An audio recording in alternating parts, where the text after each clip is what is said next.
Welcome to my channel, GlennDane Inspiration and Motivation. Hope you enjoy. Hello everyone, welcome to the first episode of the GlennDane Chronicles. I'm going to take you back to 1999 when I took a trip to Europe. It was a 19-day trip with 12 flights in a lost wheelchair. I had to go to Hamburg, Germany for a trade show. I then went to Milan, Italy to visit some customer sites to demo our products that my business manufactures. And then after that, I went to Denmark to visit my relatives. It was an awesome trip, and I hope you really enjoyed this story. Okay, let's get this started. Well, I embarked on this trip on a Sunday. It was in the end of June. It was a hot day here in Maryland, and I had to go to Dulles Airport. So when I got to Dulles, everything went fine with getting on the airplane. The flight was good. The flight was long but entertaining enough. It was decent. So when I got to London, I landed and I had a connecting flight, and I think I had a 55-minute delay. And I was worried about this because usually anything under an hour with the wheelchair is a challenge. Anyway, the guy that came in, they helped me into my wheelchair, into the aisle chair. They helped me into a push wheelchair, and the guy was pushing me to my next gate. Now, he was actually moving very slowly, and I told him, we need to really watch this. I'm going to miss my flight if we don't hurry this up. Anyway, it was about 10 minutes that we were into getting to the next gate, and I realized that my carry-on bag was missing. The carry-on bag that I had all the products in that I needed to demo at the trade show was missing. This is a very expensive bag, and I don't know how he forgot, but he forgot to grab that when he started rolling me out of the airway. Anyway, we went back, and luckily the bag was still there, and we got it. But I missed my next flight because of this. I did not make it to the gate in time to get to the flight, so they pushed me into a lounge, and I was sitting in the lounge, and they were going to let me know when my next flight was ready. They booked another flight and got me ready for it. Well, they rolled me into this flight lounge, and I was sitting there in a manual chair. I'm not able to propel myself in a manual chair, so I was kind of stuck there, and I kept looking at my watch, and it's like, this flight is coming up soon. They should be back to help me soon. Anyway, I called someone that was in the place, and I said, can you please get somebody to help me? I think I'm going to miss my flight. Well, they did. They forgot me. They forgot to get me from the lounge. Luckily, they came and got me, took me to the plane. When I got to the plane, everyone was already in their seats. So they had to actually put me into the aisle chair, roll me onto the plane, in the aisle chair, through the aisle, with everybody on the plane. This is quite embarrassing to me. I don't like to see other people see me getting lifted up out of this chair and put into my... They struggle a lot, and it's not easy for them to transfer me. Well, anyway, I had to do this with everybody watching. So I got into my seat and got on the way to Hamburg, Germany. When I got to Hamburg, everything went well. I got picked up. I had hired a caregiver there to help me, so they picked me up from the airport, took me to my hotel. I got settled into my hotel, and I got ready for the trade show. That's the reason I went to Germany. I had a 3 or 4 day trade show. I can't remember exactly how many days it was, but this trade show was quite interesting. I'd never seen a trade show where they have a 2-hour open bar for all the people to enjoy, all the exhibitors. The purpose of the open bar is to get people together and get people to talk and actually socialize and get to know one another. It was a pretty cool thing to bring businesses together, actually having a drink with your competitors. It was quite fun, and I actually liked that. It was very interesting.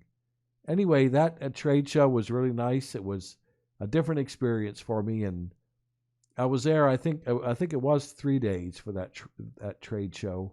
That sounds about right for those kind of trade shows. They were usually 3 days. Anyway, the exhibit hall was quite awesome. The door to the handicapped bathroom was pretty cool. You just push a button, and it's like a sliding door that opened up. They even had a call button in there in case you needed help. That's so much different than here. You would never see an open bar either at a trade show in America. At least in my experience, I never saw one. Anyway, the hotel was nice where I was staying in Germany. And one day I was in there eating dinner and I met this awesome waitress that was from Australia. She was an exchange student living in Germany. And I had a very awesome conversation with this girl. She was extremely beautiful, but I loved her free spirit. And I had a very deep conversation about life with her and about why she was in Germany. I can't remember the full conversation, but I just know I talked to her for at least a couple of hours. And I was sad that I did not get to see her before I had to leave for Milan, Italy. Okay, before I talk about Italy, I would like to talk about one more thing in Germany. I went to a restaurant that was very interesting. The hotel that I was staying at was only a few blocks from the exhibition hall, so I didn't have to take a taxi. I could just go in my wheelchair and go from the hotel to the exhibition. So on the way back, I decided to stop into a restaurant. I really didn't recognize the name. Didn't notice the style of the restaurant anyway. I went in there and I didn't really know. The menu was all in German. I couldn't read it, so the waiter, he could speak a little English, and he pointed to an item and he said, "Order the special. This is really good. Order the special." Anyway, he goes and makes me a salad at the salad bar and brings it back, and it's a really big salad with a lot of beautiful things in it. And I eat that. Then he comes and says, "Are you ready?" And I'm like, "Yes, I'm ready for the entree." Well, he brings this chip out and puts it on my table. One side's green, one side is red. He didn't explain anything to me. Before I know it, they bring out something from the grill with a long spear. I don't know what to call that. Anyway, he started cutting the meat on my table. He cut that, served the meat. It was really awesome. I think it was lamb. I think the first meat that he gave me. The next time he came, he brought a vegetable. Then he brought another meat. He brought another vegetable. I think I went through about 10 rounds of this, and I was getting full. And I asked him, I said, "When does this stop? I don't know when this stops. I'm getting very full."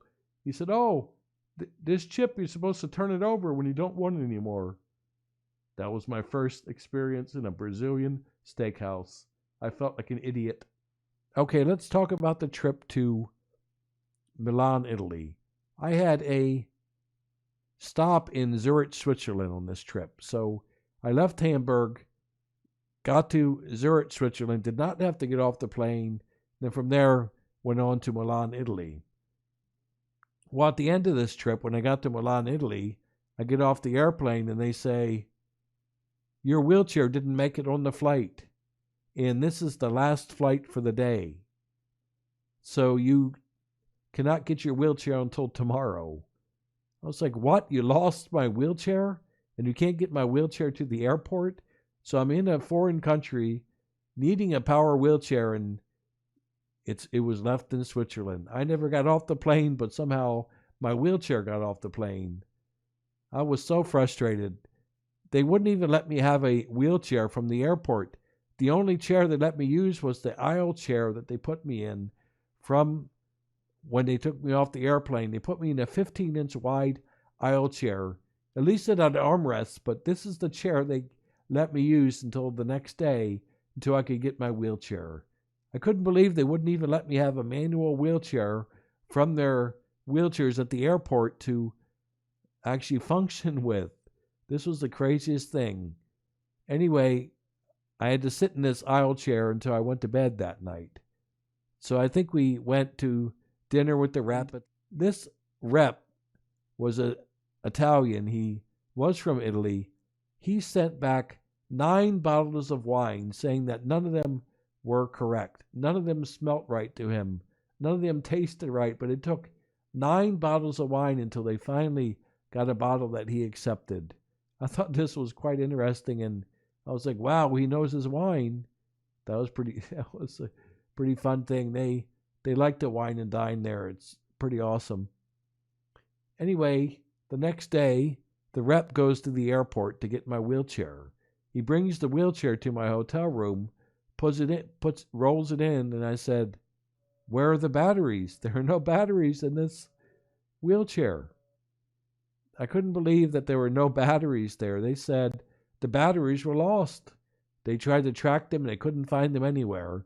They suspect that somebody at the airport stole them because they're dry cell batteries and they're very expensive, and people there like to have them for their cars.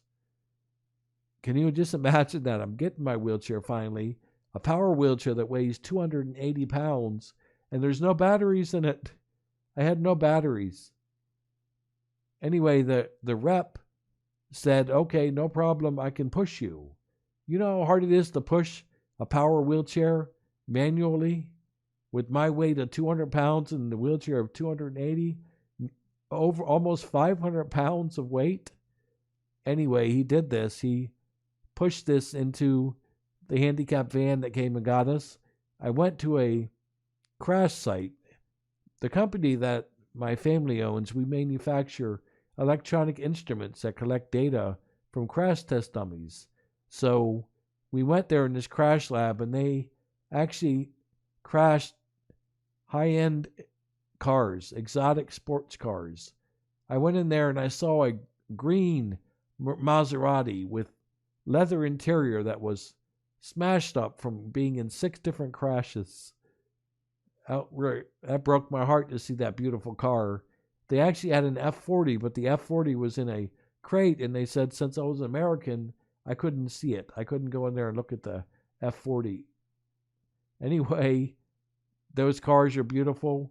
It was beautiful there. It was nice to meet a customer that I had talked to before. Our customers we have for many years at times, and it's nice to finally meet someone and actually see exactly the testing they do. And it was quite interesting. This lab was pretty cool. I actually saw a couple live crashes. That was very interesting. Because they lost the batteries to my wheelchair and my wheelchair was delayed coming to Italy, I had to change my itinerary and stay in Italy throughout the weekend and visit the customer on Monday when I should have met them on Friday. So on Saturday, we went out and found me a place where I could rent another wheelchair. So I went and rented a wheelchair from one of the supply places there in Italy.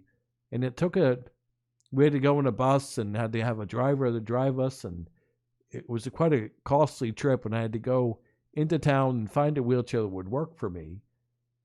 Anyway, I brought that wheelchair, got the wheelchair that worked pretty well for me. It wasn't perfect, but it would work for me. At least I could be mobile again. Anyway, when I got back to the airport, or not the airport, back to the hotel, I noticed that one of the tires was going flat on this wheelchair. It was late in the day, Saturday, when I got the wheelchair, so it was late at night, and there's no way that I could take the wheelchair back to them to have them pump the tire up.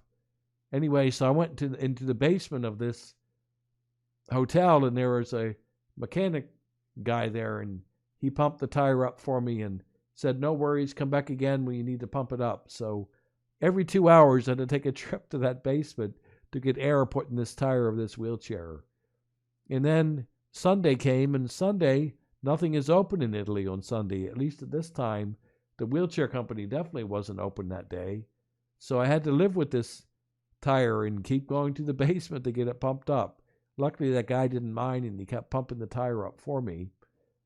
Anyway, on Monday, we went to another customer site, and this customer was a very good customer of ours. My dad had actually visited there the year before I did, so it was kind of funny when I got there. They said, oh, you're the better looking one, and blah, blah, blah. It was kind of funny what they were talking about. Anyway, I went in there with a white suit jacket and a nice suit that actually my mother had picked for me. So I want to talk a little bit about the restaurants there. The restaurants are quite awesome, and I want to explain to you just the different styles that we went to. The first restaurant we went to was a seafood-only restaurant. It had a lot of different kind of seafoods, and they actually serve it family style, where they give you plates of different foods, and you just eat what you want from what they have, the selection they have.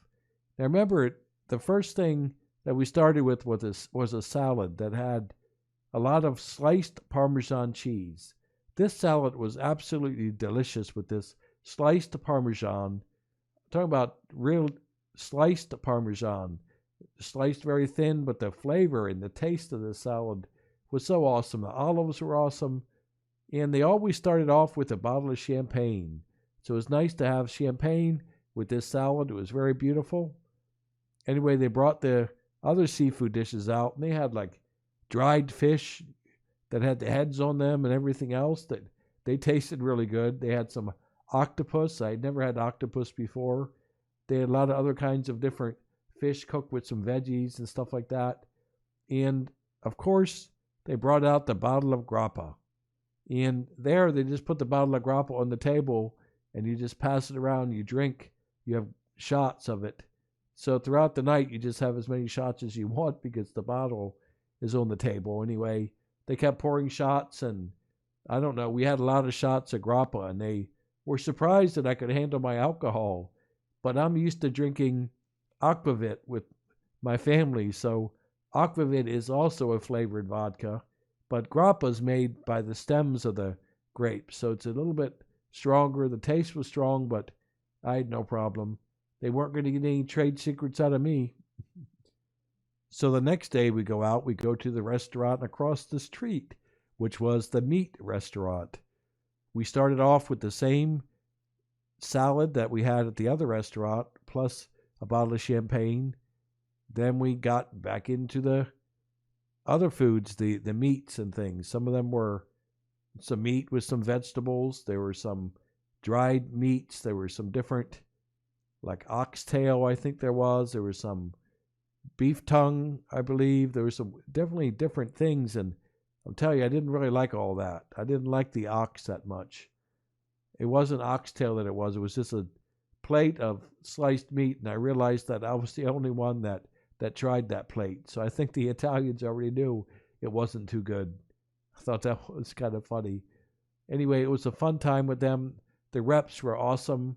Great personalities. They're all Italian. It was a different culture, different everything. It was pretty awesome. I loved it. It was good to see a different culture and different people and see how different people act. Europe is so laid back. The people are so kind and nice. I don't know. Someday I really want to go back to Milan. Hopefully I'll make it back there someday soon. Maybe when I start to travel again, it would be awesome. Okay, so the day that we had to leave, I get put into my power wheelchair with no batteries, get pushed to the airport, get to the airport, get on the plane, okay, to go to Zurich, then Zurich to Hamburg, and then actually Hamburg to Copenhagen Airport, Copenhagen to Aalborg. So I had 4 flights in one day. Anyway, we were taxiing, leaving Milan Airport, and I look out the window and I see one of the flight attendants that helped me to the plane, standing there beside my wheelchair. We were taxiing to take off, and I see my wheelchair was left in Italy. I can't believe they did something again. They forgot my wheelchair. I can't believe that they made another mistake again. I remember arguing with this lady. She said, well, just drive it to the gate of the plane. They will let me put the wheelchair on the plane in the cabin area. And I said, they will not let you do that. They've never let me do that before. And she insisted on it, said, no. They will put it on the airplane. Well, I guess it never made it on the airplane. And I guess he didn't have time to go back and put it in the luggage before the plane took off.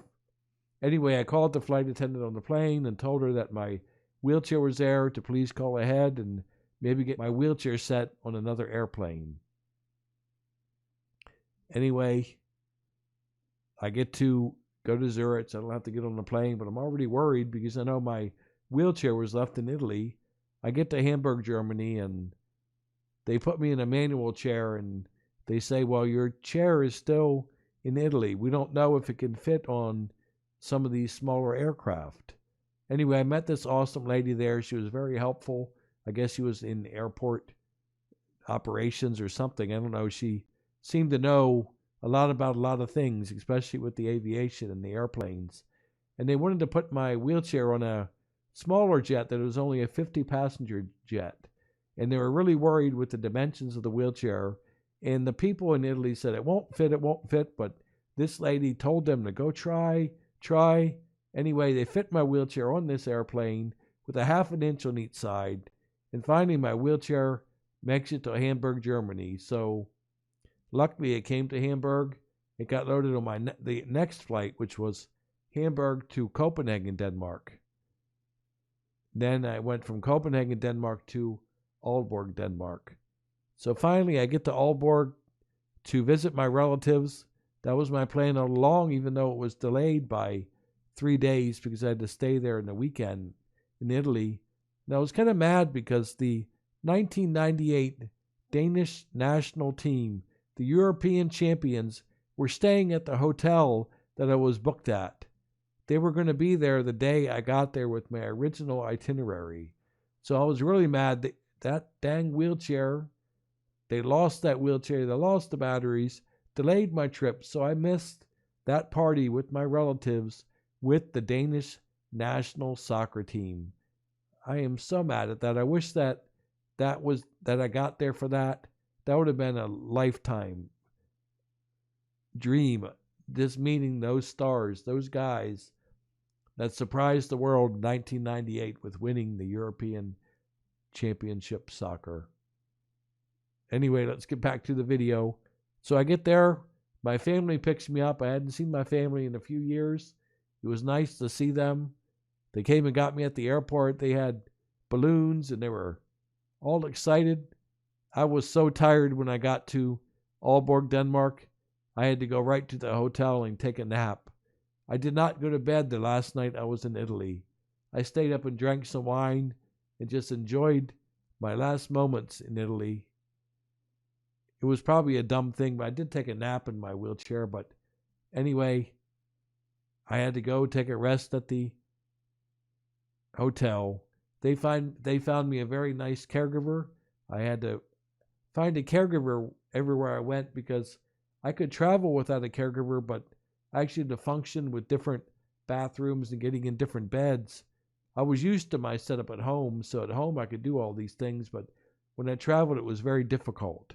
So I would wait and travel somewhere and then hire a caregiver when I get there. Some of them were arranged before, but some of them were arranged when I got there. And I could probably talk a whole nother chapter about the caregivers, and I think I'm going to tell you a little bit about this. The one in Italy was a caregiver. He was an older man, and he did not speak any English. It's very hard to explain to a caregiver what to do when they don't understand the language that you speak in. So I had to kind of communicate with him in a different way. Anyway, he had me on the toilet, and he tried to pull up my underwear, and as he pulled me up, I fell face forward onto the tile floor of the hotel room. This guy did kind of break my fall, but my face actually hit the ground. He whipped me back up in the toilet. I thought he was going to have a heart attack. He was breathing so heavy. It was such a scary moment, and without him speaking English, I could not communicate to him at all to help prevent this from happening. So I was very careful with this guy from then on. He was a nice guy, a nice old man, but wow, it was very scary. I could have had a broken neck in Italy on a trip. I'm so fortunate. I'm so happy that I did not get injured by that. Anyway, the caregiver in Germany was very nice.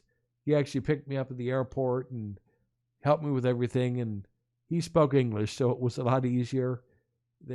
My family found me a very nice caregiver in Denmark. She was very sweet and very kind, and she helped me with what I needed, so it was quite awesome. Plus, I had my family there to help me, so it was great. The next day, I didn't have any batteries yet for my wheelchair. I was still waiting for them to be sent to Denmark. My parents were taking care of that for me, and I drove them nuts, I think, when I kept calling them and say, "Where are my batteries? Where are my batteries? Where are my batteries?" Because this was an American wheelchair, and that battery cases were only available in the United States. So they were actually able to find the cases, and they eventually got to Denmark. When they came to Denmark, my uncle went and got me batteries. So he got me 2 batteries for the wheelchair. So finally, I get the batteries put in my wheelchair, and I have power again. Where my cousin was sitting there watching me, and I gunned my wheelchair forward and did a wheelie. And she got so scared, she thought I was going to break my neck. I used to do that all the time with that wheelchair. I called that the sports car wheelchairs. That wheelchair could go 10 miles an hour and had a lot of power. It was awesome. The instantaneous acceleration of electric motors is quite awesome. Well, Denmark is one of my favorite places in the world. So I enjoyed spending time with my family, drinking some awesome Danish beer, having aquavit with my family. I went out with a couple different cousins and got to go out in the town and have dinners, and it was just quite entertaining. And I love a fiska frikadelle. I got that when we went to the streets. And when I was in Denmark, I bought a bunch of canned fish and canned herring for my father. He liked a certain kind of canned fish, and I bought like 10 cans of this. So when I went back to the States, I had this in my bag, along with a bunch of different licorice and different candies and different chocolates. Anyway, I was sad when that day ended, when that trip ended. That trip to Denmark was awesome. I loved it. It was finally nice to be able to relax with my family and have my wheelchair back and have my mobility back. It was pretty sweet. Anyway, I left there. I went from Aalborg to Copenhagen to Hamburg. I got that caregiver to come back to the hotel in Hamburg that night. I stayed there in Hamburg overnight. The next day, I go from Hamburg to London Heathrow. And we're sitting in London Heathrow, waiting on the airplane to leave. And we're sitting there and sitting there and sitting there. And there was no air conditioning on this plane. It was getting quite hot on that airplane. They announced on the radio, we're working on the airplane. There's something wrong. We're trying to fix it. Anyway, it was about 2 or 3 hours waiting on this airplane. They finally come on and say, we have to wait for another airplane to come to take over. So you're going to have to disembark from the airplane. We're going to put all your bags and everything on the next plane that comes.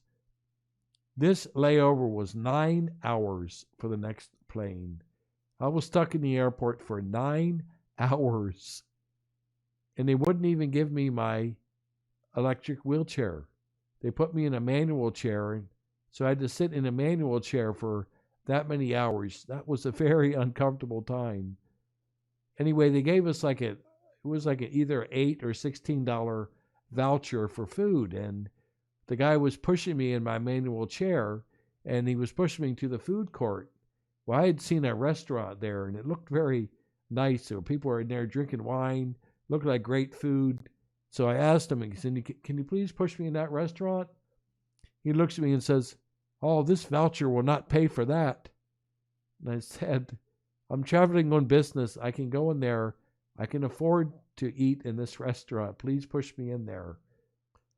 After the grueling 9-hour wait, we finally get on another airplane, and we get loaded up, and we finally make our way to Dulles Airport.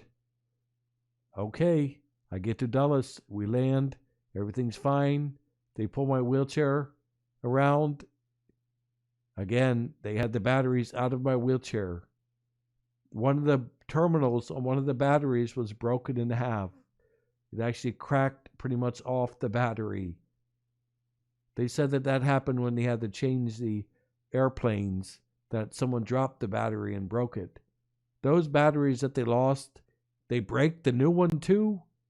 I can't believe it. It was awful. And when I get home, opened up my suitcase, every can of fish in that suitcase busted open. My whole suitcase and my clothes and all my ties were soaked in herring oil. I had to throw the whole suitcase and all my clothes away. I was able to wash off the licorice and candy bags at least. But wow, this was one hellish trip. Murphy's Law, what can go wrong does go wrong. And this trip was a very grueling trip, but the memories of this trip will last a lifetime. I really hope that you enjoyed this story, and I'm sure you might even have more questions for me about this trip. Feel free to write me and ask me any questions that you have. If you like this video, please give me a like, and if you would, please subscribe to my channel so you never miss another video I release. Also hit that notification button. Anyway, hope you have a great day.